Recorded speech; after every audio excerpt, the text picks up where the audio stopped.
Совесните граѓани во Валандово победија. Иницијативата денес собра 4700 гласа против родниците на смртта. Денешниот ден беше многу тежок, почнувајќи од притисоците врз граѓаните, од локалната самоуправа, компанијата Сардич и украинската амбасада.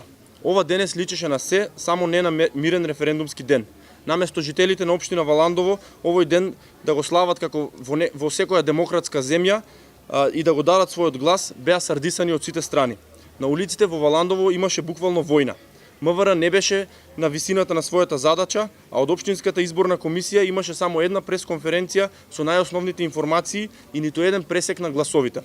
Во последните 48 часа за време на референдумскиот молк неколку пати беше прекинат и нарушен со делење на пропагандни материјали, заплашување, реклами на Радио Валандово и тропање од врата на врата од страна на компанијата Сардич, локални функционери и представници на една од политичките партии.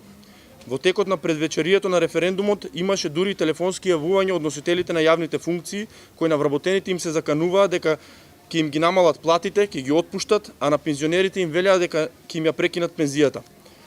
Имаме повеќе од 10 документирани случаеви на гласачи кои беа вратени од избирачките места, бидејќи ги немало на список, а ги имало во електронскиот список. И самите списоци не беа прочистени, имаше починати граѓани, имаше деца кои што треба да гласаат во септември.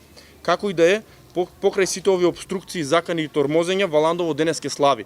Иницијативата има 4700 гласа, совесни граѓани кои што го дадоа својот глас, се одважија и излегоа на овој референдум, да гласаат против родниците на смртта.